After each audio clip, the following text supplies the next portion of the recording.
នេះខ្ញុំសូមជម្រាបសួរដល់អតិថិជនរបស់ក្រុមហ៊ុនចរាយន្តក្នុងផ្ទះ Civic Slip ទាំងអស់គ្នាថ្ងៃនេះនាងខ្ញុំចង់ណែនាំជាមួយនឹងចរាយន្តថ្មីដែលទឹកទៅតឡើងរួចរាល់នៅខាងភោជនីយដ្ឋានរំចង់ដែលមានទីតាំងស្ថិតនៅក្រោយសាលាបឋមសិក្សាទូកកតោះអញ្ចឹងយើងទៅមើលទាំងអស់គ្នា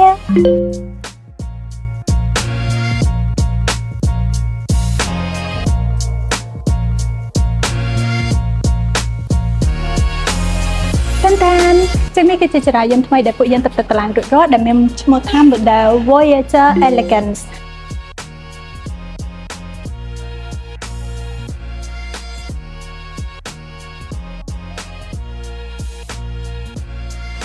ចាអញ្ចឹងដូចដែលលោកអ្នកបានឃើញអញ្ចឹងចរាយន្តគឺពិតជាស្រស់ស្អាតមែនតើពណ៌ស៊ីជាមួយនឹងទីតាំងតែម្ដងហើយសម្រាប់ចរាយន្តពួកយើងដូចខ្ញុំបានបញ្ជាក់ជូននៅព្រោះ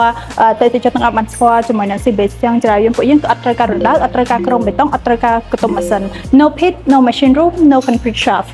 ខ្ញុំនឹងចុចបង្ហាញអ្នកទាំងអស់គ្នា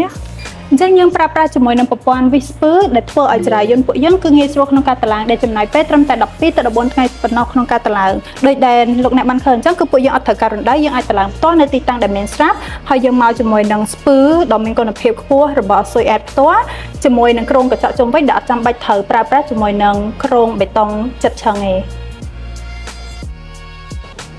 ចាអញ្ចឹងដូចលោកអ្នកបាត់ឃើញអញ្ចឹងជាមួយនឹងចរាយន្តពួកខ្ញុំអាចបញ្ជាក់ជូនអ្នកទាំងអស់គ្នាថាយើងមានកញ្ចក់ទាំង4 side 4 side glass គ្រប់ជ្រុងទាំងអស់គឺប្រើប្រាស់ជាមួយនឹងកញ្ចក់ temper laminate ដែលជាកញ្ចក់ឆ្អិនអត់ដែលមានគុណភាពខ្ពស់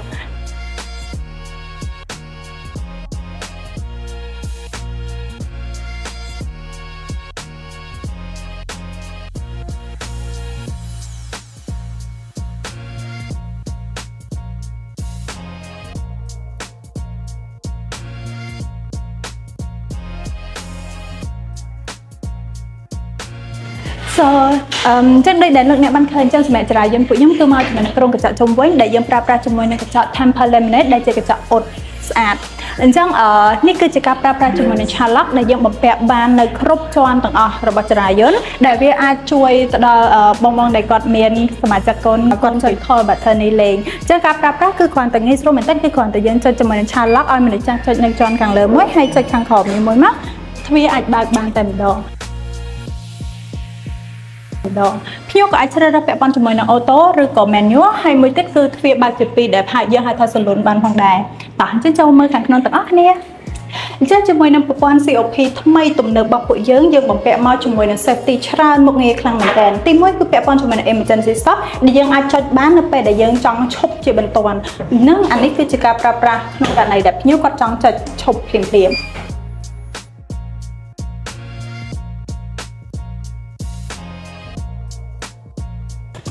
យើងមកជាមួយនឹង alarm ដែល alarm នេះគឺវានឹងបន្លឺសលេងនៅពេលដែលយើងចុចដើម្បីឲ្យអ្នកនៅខាងក្រៅក៏អាចឮឃើញឬអ្នកនៅខាងក្នុងក៏អាចឮជាមួយនឹង COP នេះផងដែរគឺយើងអាចដាក់បានគ្រប់ជាន់ទៅតាមអ្វីដែលខ្ញុំចង់បានដូចជា G 1 2 1 2 3ទៅតាមអីដែលខ្ញុំ customize ផ្ទាល់តែម្ដងនេះគឺជា safety bar គឺប្រើប្រាស់ក្នុងការចុចនៅពេលដែលយើងមានគៀបអីវ៉ាន់ឬក៏គៀបដៃអីអញ្ចឹងណា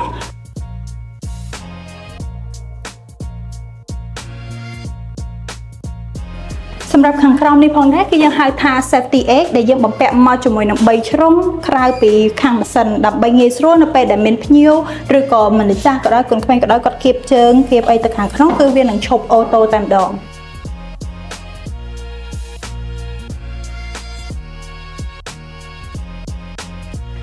នេះគឺជាទូរស័ព្ទដៃដែលយើងអាចចុចបាន call ជាលក្ខណៈ 2N telephone ដែលយើង call បានមិនថាទូរស័ព្ទខាងក្រៅទូរស័ព្ទខាងក្នុងគឺ call ដាក់ SIM បានដូចធម្មតាតែម្ដងអញ្ចឹងបងទាំងអស់គ្នាមិនបាច់ចាំបាច់ភ័យថាអូអត់មានទូរស័ព្ទនៅនឹងដៃងាយពិបាកក្នុងការហៅនៅពេលដែលមានបញ្ហានៅខាងក្នុងចរាយន្តសូមកំភៃចរាយន្តពួកយើងគឺផ្ដល់មកជាមួយនឹងទូរស័ព្ទផ្ទាល់ដែលបងប្អូនអាច call តាក់ទងទៅគេបាន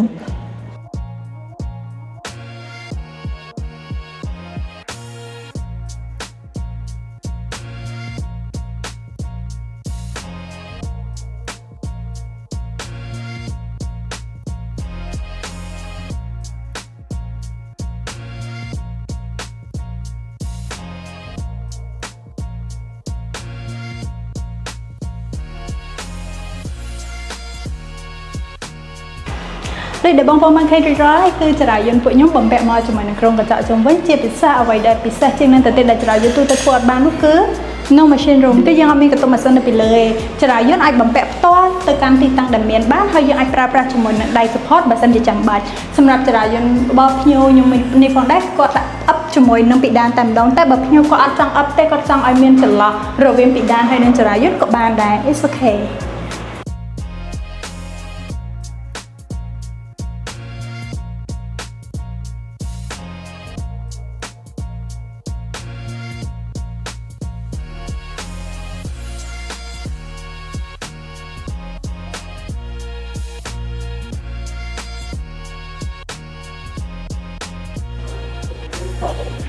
ចាអញ្ចឹងបន្ទាប់ពីបានទស្សនាជាមួយនឹងចរាយន្តពួកយើងឲ្យបងប្អូនយល់យ៉ាងម៉េចដែរជាមួយនឹងចរាយន្ត Premium Home Lift បែបនេះបើសិនជាបងប្អូនចាប់អារម្មណ៍តាក់ទងមកខាង CBH របស់ពួកយើងដែលពួកយើងមាន showroom នៅខាង Simon 271ដែលអាចតាក់ទងមកតាមលេខទូរស័ព្ទក៏បានតាម website ក៏បានអរគុណជំរាបលា